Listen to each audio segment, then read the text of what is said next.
الضرب في الميت حرام. التغيير في الميت مش هينفع، وده اللي بيعمله كتير من الولاد والبنات. تقول ايه بقى؟ بص، احنا بقى لما نتجوز هو هيتغير عشاني، ما هو انا لما هحبه هيتغير. كان غيرك اشطر والله. واسألوا المتجوزين قالوا نفس الكلام اللي حضرتك بتقوله واللي حضرتك بتقوليه، لما نتجوز هيتغير وهيبقى احسن.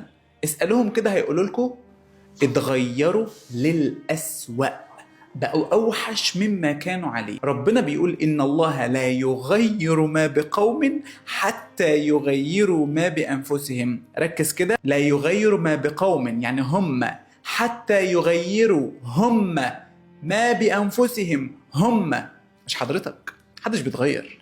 ما تضيعش عمرك وحياتك مع شخص انت عارف ان هو غلط. لو بيدخن، لو بيسهر، ما تقولش لما هي هتحبني هتتغير، لما هو يحبني هيتغير للأسوأ.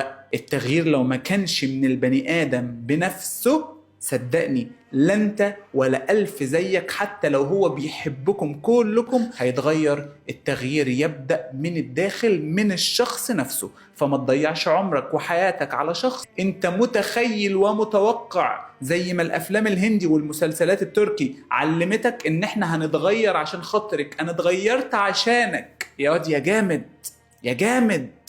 كل ده كلام افلام.